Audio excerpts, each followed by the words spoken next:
What's up, everybody? We're back again. It's episode 112. Look at that t-shirt of the Dadbod Golf Pod. Proud members of the Believe Podcast Network. It's Kyle and Ben, just like the old days, ready to mix it up. Happy Monday. Let's get this week started. Ben, love that t-shirt, dude. Thank you, man. And then, sorry we're missing out on Nate. He and I played on Saturday. I got a chance to play with his dad, which, by the way, I don't know how old his dad is. Nate threw the number out there, 60. I don't know if that's the case. He outdrove us all day long. He can smoke it. Irons were a little bit behind ours, but he also was playing with 1985 Wilson staff irons. I think if we upgraded him, he'd be up there and be able to improve those a bit. But I also put a whooping on Nate. Really? By the way, so maybe he's licking his wounds, so that's why he didn't want to show his face. Yes, he owes me an entire $4 whole by the end of the day. That's what he owes me, and I'm keeping track. Hold it to him. Hold him to it. Hey, hit that Venmo, Nate. Hit that Venmo. Yes. No, exactly. We're fired up. We're ready to go. We got Christmas coming up this weekend, and we are just maybe not going to play much golf this week. Maybe we will.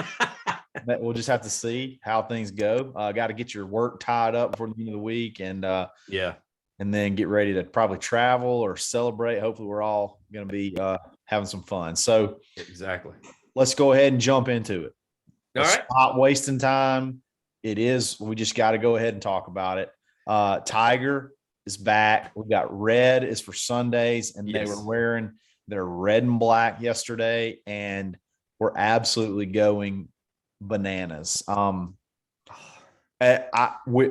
and Charlie played amazing. They finished second, and we're going to break down the tournament later. But right now, I want to just go back and forth. Like, Ben, what was more surprising to you this weekend? How well Charlie has progressed, or how it seemingly there is no drop off whatsoever with Tiger as far as just hitting the golf ball? Which one was more surprising to you? It was definitely Tiger. I told you guys last week at the pod that because we've kind of been watching Charlie just because Tiger's been spotted with him. So then everybody gets interested and they're like, okay, so how's he doing in these tournaments? And it turns out he's shooting like under par. Yeah. And everybody goes, now, how is that? Because the one guy said that he shoots like in the 80s. You know what? When he plays back there with his dad, he probably does. But today on a 169-yard par 3, he stuck it within 3 feet. Shut up with shooting in the 80s. That kid is not shooting in the 80s. There's no chance that kid shoots in the 80s. I can promise you, on his junior tournaments, there are no 169-yard par 3s. He may have a 120-yard par 3 will be the longest thing that he has to hit all day. So that guy, buddy, go jump off a bridge. There's no chance he shoots in the 80s. No chance. He would shoot better than me and you. If we played like the Whites against Charlie, he would own us. I just want to go ahead and tell you right now, he would own us.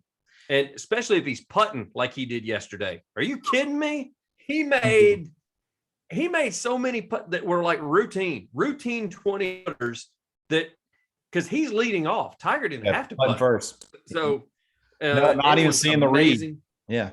No. Yeah. He's using his dad to help him read it, but other than that, he was doing it. But still, that wasn't the surprise to me. The surprise was, I told you guys, I said, I'm really scared Tiger will not even finish the tournament.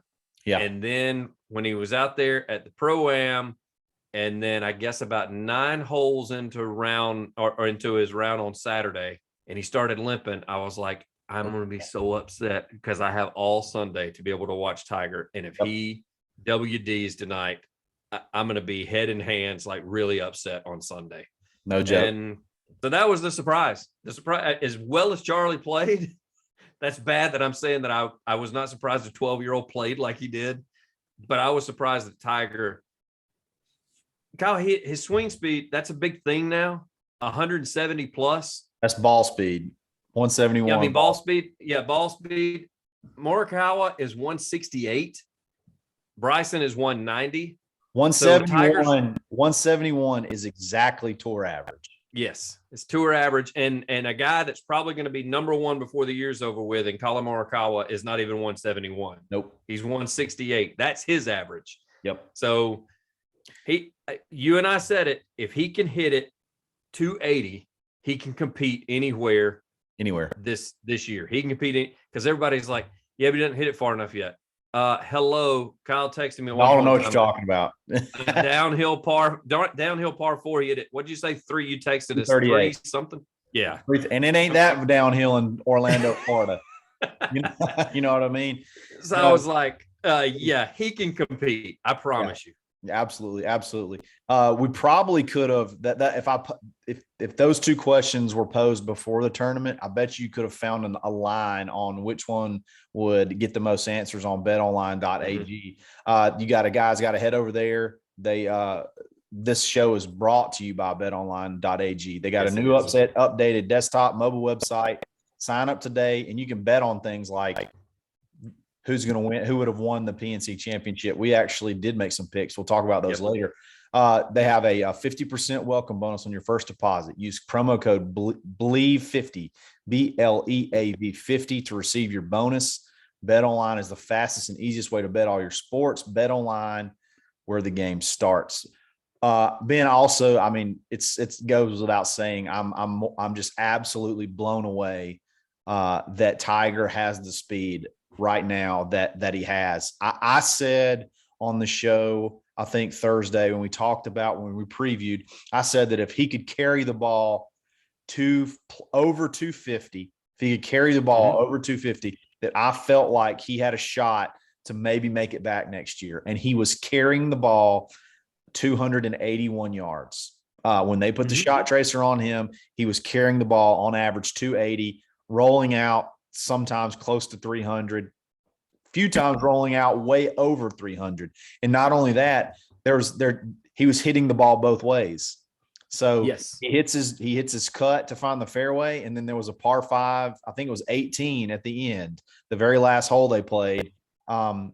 Charlie goes first, hits a really good one down there. So Tiger's going to try to really sling one and get a little top spin, catch a little downslope, and he hit it on command. He carried it 283 yards with a big high draw. And I mean, I was just absolutely blown away. So he's hit so driver's one thing. Driver, big face. You're like, okay, maybe he could figure that out. Well, he's flying his 4-iron 232 yards. He hit a 4-iron early. I think it was number 4 or number 3, which is the par 5. He hit a 4-iron 232 yards in round 1 to like 8 feet, like in land, not like sculling it up there, like big high draw, just like not my sort of shot, not my 225 yard 4-iron that I scull it and it skips a few times and rolls out the 224. This was tour 4-iron. Yeah. I was just I could not believe that he's able to do this. And you're right, he was grimacing a little bit. I think he really, really wanted to perform well, and they both did. But he may have pushed it just a tad too far, even though he has had the cart and whatnot. I think it was just I just want to make it happen. I just want to go out there and let it rip and see what happens. And it was awesome TV today. Awesome TV. They rattled off 11 birdies in a row. 11 in a row. 12 would have set the record. They tied the record. 12 would have set the record, and they would have broke the scoring record if they would have birdied the last hole.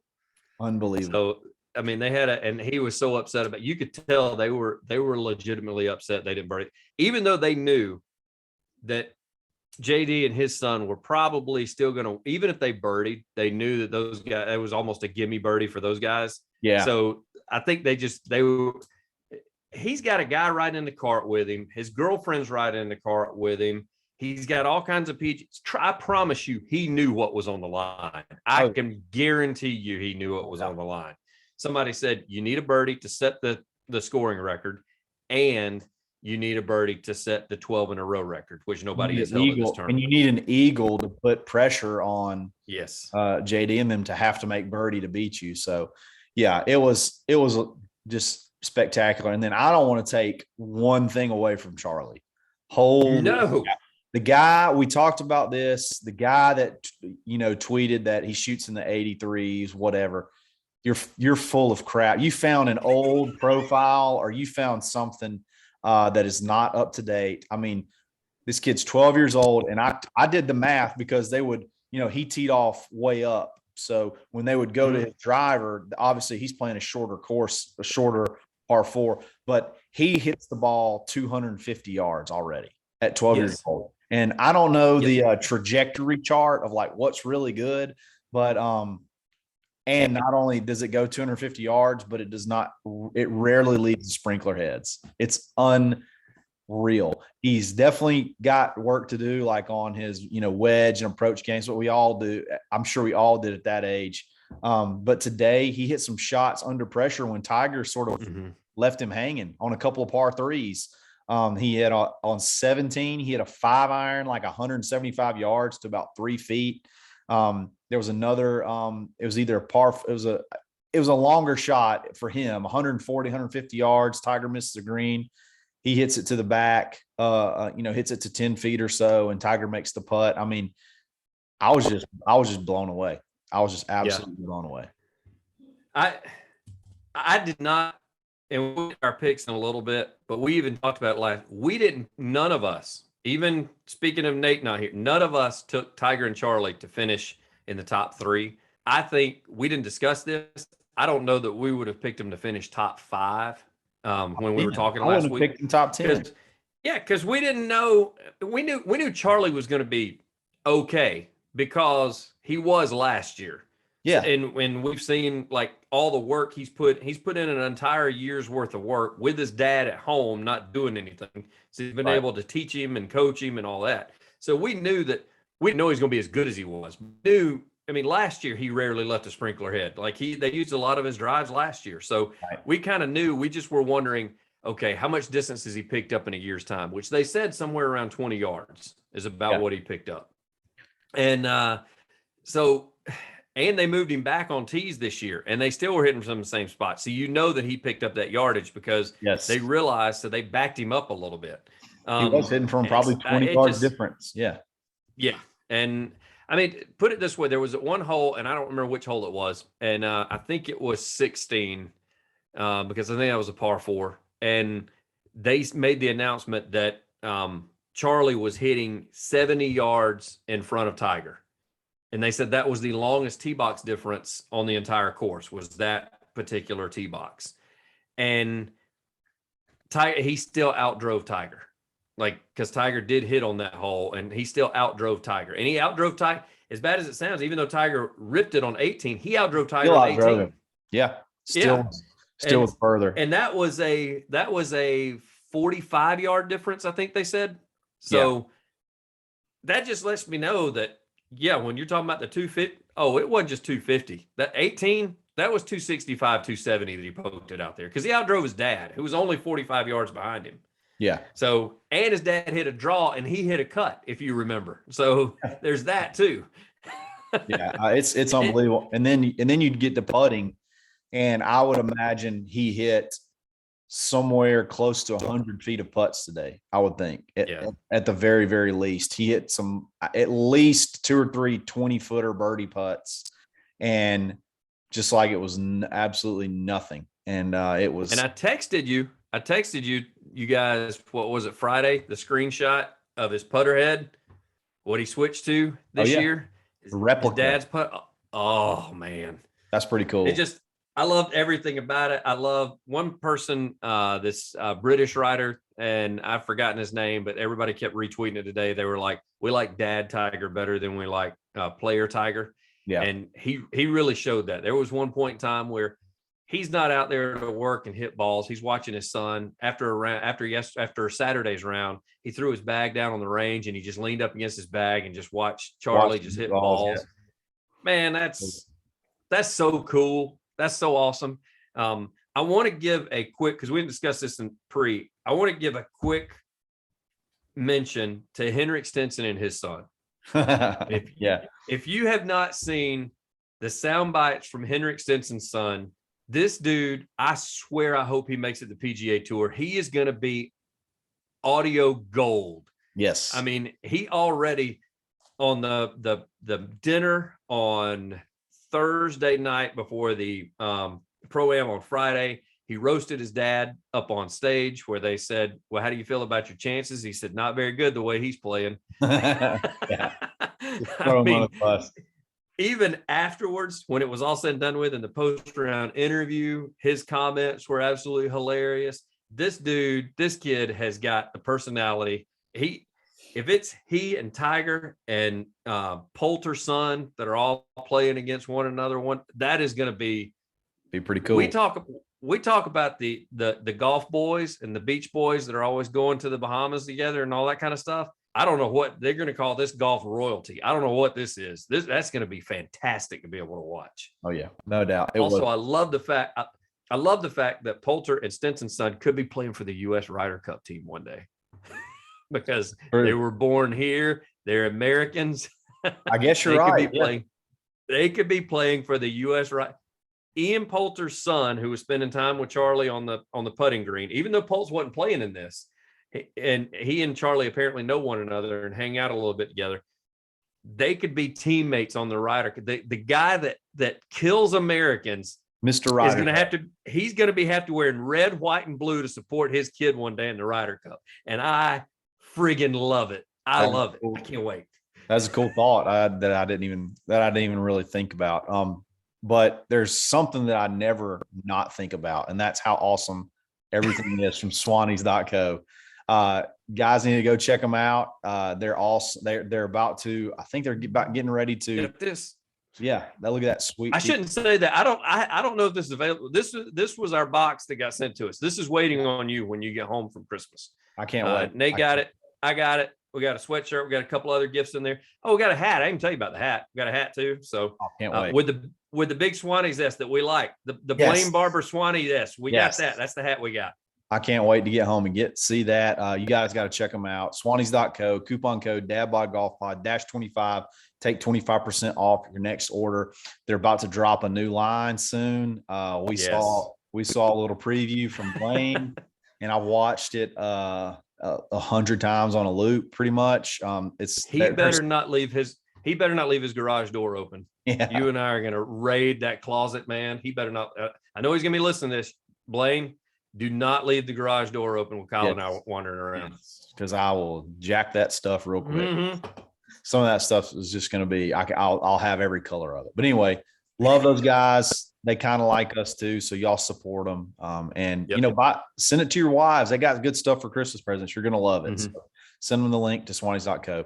All right. Moving on to sort of the actual tournament.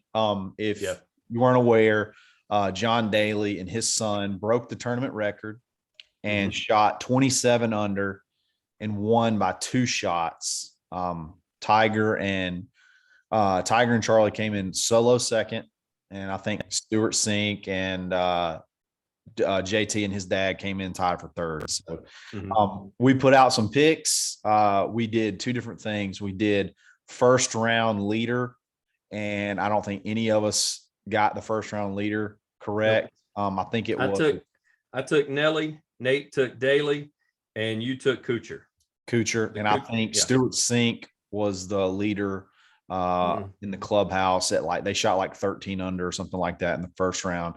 And then the second bet we picked was the top, who would finish in the top 3. So you just had to pick a team that you thought would finish in the top 3.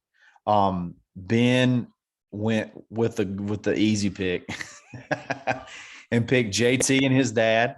I think it was -275, and they came in T3. So there you go. You got one. I just want to go on record because my sister listens to this pod from time to time. Yeah. She went to the University of Alabama. She gives me a lot of crap for making fun of Alabama people all the time. I said, I think it's funny that you get upset with that, but you can check the tapes and how many times I picked JT to win, finish top 3, finish top 5. I'm telling you. I love, it is. It just makes my blood boil. But I got to I love him. I love the guy. I do. He's awesome. I don't like where he went to school, but I love the guy. There you And go. so I took JT and his dad. So I'm saying I took his dad because his dad's a Kentucky guy. So I'm gonna say that I was going with the Kentucky guy. So I went with Mike. I picked Mike this last time around. Quick thing about that, Mike struggled. So he's got a bad back. He struggled, but he hit 1 billion miles of putts. He made so many putts. He did. So, but just to let you know, that lets you know how good JT played, because they pretty much took almost every single shot of his until they got to the green. So I didn't know if he would finish Saturday, because Saturday was bad. Kyle, he started hitting the ball Saturday, and people were thinking shank. It wasn't a shank. He couldn't get through it. He was blocking it dead right. And it was not a shank at all. It literally was leaving the club face, and just his club head was left right. I mean, back here, and he wasn't shanking at all. He just hit it dead right. And every time he did it, he would wince. He wouldn't even pick up his tee. He'd just walk off. Bad. I mean, he was hurting, and he said he got some therapy, and he sat in a cold tub, and I think he took an injection or two or so before Sunday, but it didn't. He had a couple of bad shots on Sunday that he left out like that, because I think he was kind of favoring it. But as you said, number one, 100 miles of putts, but number two, on par fives where they were close, his short it didn't affect his wedge. If he didn't have to make a full turn, he still had that touch around the greens. He could throw it up there tight. I picked JD and little JD, and they obviously won. I think it was like plus maybe 350, plus 325, something like that. But that was a pretty solid one. Do we know what Nate picked? I have no idea who he picked. Yeah, we'll have to go back to the. I didn't write it. Yeah, I didn't write Nate's pick down. I don't think he went out there, so I don't think he was able to. I don't think he. I liked your pick, and the only reason I liked your pick, because I've told you I've watched John Jr. a little bit, and he's one of the players for Arkansas. He's not one of the 10 players where 5 of them stay home and don't play. He's on the travel squad, like he's competing.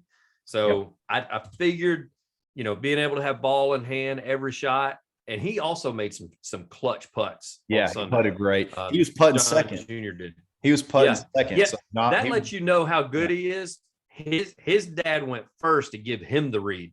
Yes. So that just lets you know that John Jr. he's different than his dad. That the announcers made a point of it. John is a very fast player. And what did we say his nickname was? Somebody gave to him that we've never heard. Wild Thing. Wild Thing. Whatever.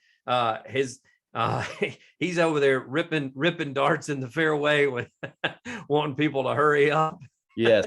With his, I'm not an Arkansas fan. I will say that bag he had with all the hogs on it was pretty fantastic. I will have to admit, I thought that was awesome. It was great. And so his son is a little different. He takes his time, takes a few practice swings, concentrates a little more. He goes through his routine on the putting green, even though he's just seen the read. It's a read it. It's a go up, make 2 putting strokes, sit the putter behind there, take 2 looks and go. It was like clockwork. So you can tell he's worked on his game. He hit a shot yesterday in the final round on number 3, which is a par 5. And the drive they had to take was in a fairway bunker. So he's 220. Oh, I saw, 220 out, I believe. And he hits a rocket to about, I don't know, 8 to 10 feet. This is little John Jr. It was a 5-iron too that he hit. 5-iron 220. 220 out of a fairway bunker to about 8-10 feet. They make eagle, and that pretty much out of a bunker. That pretty much got him going. This kid's going to be good, and I think he's only in his freshman year. Yeah. And he played a little bit of fall golf, but like spring, he's going to be one of the top players at Arkansas, and it's going to be fun to watch him. I mean, you can't not pull for them too. I mean, I was wanting Tiger to win, but it's like the best of both worlds, because John Daly, everybody loves John Daly. He dressed as Santa on the Saturday night party that they had. Just like he answered the beard question. People have asked him about his beard. He said he will not stop growing it until he beats the bladder cancer that he has. Yeah. So he's going to keep that rolling. So, all the best to him. I knew he was dealing with some sort of cancer. I don't know what it was. So it's bladder cancer that he has. And you said it best. You can't not pull for John Daly. No, like you just love John can't. Daly. Love John Daly. Love John Daly. You know what else we love, Ben? That's being able to get the right gift for your spouse, your girlfriend, your loved one. We stress over this kind of stuff, but let me tell you something, guys. I got the gift for you that will seal the deal. It will make this go your Christmas, take it over the top. That's Lightbox Diamonds. They use a cutting edge technology and innovative techniques. They've cracked the science of sparkle, and they create the highest quality lab grown diamonds that you can find at a light price of $800 per carat. They are basically the same chemical makeup of natural diamonds. They're just grown in a lab. And because of that, they can give you different types, colors of stones, like blush pink, beautiful blue, or they can go classic too with the classic white. Visit lightboxjewelry.com and add sparkle to your holiday shopping. Lightbox Diamonds, never a dull moment. That's not where you thought I was going, was it? You think I was going somewhere? I completely. I held myself together. I tried not to do a bunch of acting in the background because I didn't have the instigator with me. So I hear you. I behaved. I hear you. All right. So the last thing we want to talk about is we have been trying to make predictions on when Tiger possibly would come back. And I think we now know for sure that he's coming back this next season because Lee Trevino, who also played in this tournament, said that he knows when Tiger's coming back. Tiger told him when he was coming back. So even if I had not known that information, even if we had not found that information, it was very clear based off the speed that he's already gotten back that he was going to appear at some point in time in this next season, the 2022 season. So Ben, based on what we've seen, give me your prediction when Tiger comes back in 2022. You try to guess. Let's hear it. Well, I look, when stuff is being played, because we talked about it. We would love to see him in a major. Yes. But I had said, I don't know if he comes back prior to October. And in October, all he's got is there's a TPC that's out in October. That's the Shriners Children. So sometimes he plays in TPCs. You got the Zozo, which he usually is contracted to play in. So he'll probably play in it if he can. And that's in October. And after that, there's not really a whole lot that he would play unless it's his own tournament and the Hero World Challenge next year. So I guess I'm going to have to go with probably the Zozo champ. That would be my guess, that he plays in the Zozo. I don't think he's going to come back too early. I would love to see him play in one of the last majors of the year, if not two of the four. But I just think we're asking for that to be, that's summer. So I think that's going to be too early for him. You and I were talking over text. It's not he talked about the walking conditioning and all that kind of stuff that he has to do. I don't think it's conditioning. I mean, this is Tiger. He works out every day. So I think he's conditioned. I don't think he's going to get winded. It's that stress of pounding that heel into the ground, walking 18 holes a day. And Lord forbid there's a rain delay or something. He's got to do a 36-hole day one day or something of that nature. That's really probably going to not sit well with him. So I'm saying the Zozo Championship because that's going to be in October. So that is my guess because I think he's minimum 6 months away. I'd said to y'all at 6 to 10 months. I'm going to go 10 months. I'm going to say that it's going to be October before we see him. Okay, so before we saw him swing this weekend, that was my guess. You were an October guy too. I was Zozo. I said Zozo. I've pegged Zozo since these videos came out, since these rumors came out that was the outcome. My timeline is incredibly accelerated now. Incredible. Kyle has him playing in April. The first weekend in April, he's got him playing. No. I'm going to be what I think is sensible. Okay. I'm going to be sensible about this. I was most concerned about speed. Okay. If he could get speed back, then I figured that would take the longest time to get speed back. but that's here. That the speed is here. So now it's how do I get my body ready, my leg ready to take that pounding of that walking for 5-6 days in a row. And I think I don't know that he'll come back on a major. I think that's always been one of his things. He didn't want to come back for a major. But No, I agree with that. I don't think he's going to miss St. Andrews this year. I think St. Andrews is a very easy major for him to walk. I think he can get back for that. So I'm saying he's going to come back before at least one tournament before that. And I think that's going to be the Memorial. I think he's going to come back. You think? Oh, the Memorial is June. The Memorial is, I'm looking at the schedule right now, June 2nd. And that gives him basically a little over a month from there to be ready for the Open Championship. I was looking at the tournaments in between the Memorial and the Open. I was hoping there would be one like 2 or 3 weeks maybe before the Open, but I don't see one that I think he would really want to play in. Yeah, that's what I was looking at that too. That's the thing with him. He has made no bones about that. Even during this whole getting better process, when they've said, what are you going to play? He goes, I'm going to play the majors. And then there's going to be just a handful of tournaments. And when he says handful, y'all, I think he means like one handful. Like, I don't think he's going to play more than 5 tournaments outside of the majors. That's 9 a year. I don't think he's going to do that.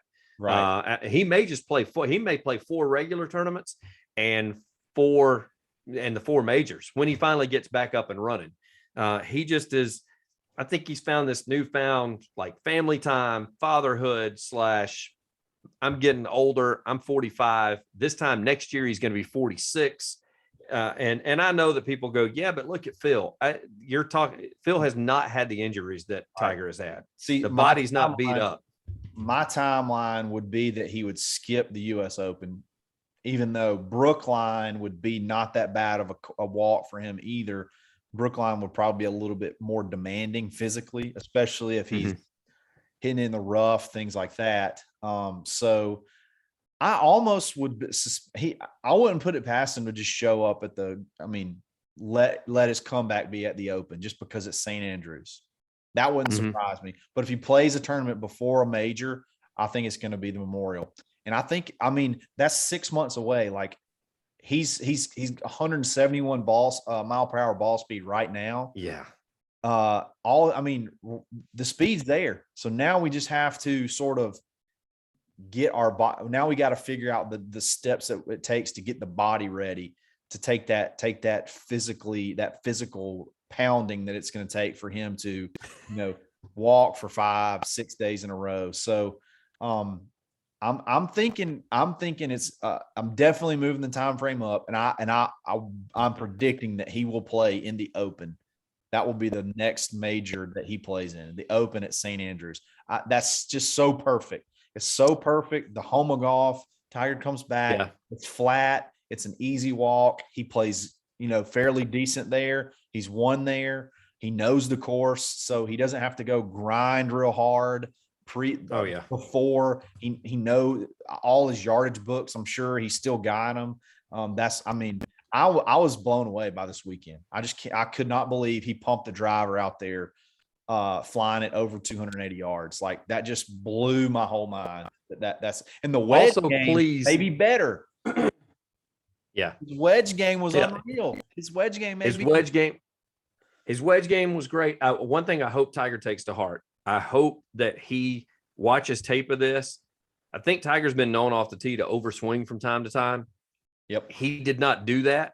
He didn't miss a fairway. He didn't miss any fairways. No. He did not miss a fairway. So if he can get to if he realizes that, hey, I can compete with all these guys going 280 to 300 without pumping it out there 320. Yes. Like I can play with them. People need to get excited. I hate to be like the Tiger homer, but I'm just saying if he gets to where he's not missing fairways, he'll dial the irons in. Yeah. And the putter is going to be there. Yeah. It's all, as I said, he said that the one thing that he's been able to do since he's been able to even stand on crutches is putt. Can you imagine giving the best putter in the world 12 hours a day to go and practice putting? Are you kidding me right now? Yeah. I promise you. Putts too. The putting will be there. Yep. So if he can take a look at how he treated this week, just smoothing it out there, 280, 290, 300 every now and then. You catch a down slope, you get it out there 320, 330 every now and then, and you keep it in the fairway where he's not having to grind. Hit you a 5 or 6 iron into the middle of the green, Tiger. Yes. Just go. You could do that right now. He fell in love because he was, and trust me, between the ages of 18 and 30, he was fun to watch pound it off the tee. I mean, he was what everybody's looking for with Bryson now. Tiger was the guy that was driving short par fours. I mean, they Tiger-proof courses, Kyle. That's what they call them. They don't call them moving the tees back. They're like, we got to Tiger-proof it. Exactly. He ain't that Tiger anymore. So if he can let the hubris go and just say, all right, I need to just put it in the middle of the fairway. Yeah, 280. I'm 45. I'm a man. I need to hit it 280. Then I think he can win multiple tournaments a year. Absolutely. Guys, get excited because it's going to come back and it's going to get on us fast, and it's going to be exciting. Tiger. We can't get out of here but without mentioning that you mentioned the Lee Trevino thing. Yeah. A practice range when Charlie was there, and he was saying, this is how you keep from hitting it right, and this is what you got to do. I love the fact that Tiger is going to go down as the all-time greatest golfer ever of our generation. There may be another one coming up behind him that's just like people said the same thing about Jack. The fact that he's over there getting lessons from a legend. I mean, because Trevino he's had great hands. He's been great around the green. I mean, they even mentioned that he's lost distance, but when he was around the green, even in this tournament, he was sticking it up there within 6 inches to 12 inches every single time. The fact that lets you know how great somebody like Tiger is, because he never stops learning. He's taking advice from a 80-year-old man on the range, and he's trying to implement it. That's awesome. That was awesome. The whole thing was awesome. The whole thing was awesome. Seeing him, JD winning with his son, all that good stuff. Fun tournament, fun weekend. We got a little ways until we get some real golf, so we're going to have some fun content pieces moving forward. Maybe only a couple of shows this week. Y'all maybe throw some best ofs out there for y'all's long drives. If you're traveling for Christmas, things like that. But this is Monday before Christmas. Episode 112, and we are fired up, ready to get to attack this week. Tiger's got us in attack mode. I got a present waiting for me when I get home. We're all fired up. Thanks for listening, guys. We'll catch you tomorrow. Dad Bod Golf Pod. Always stroking.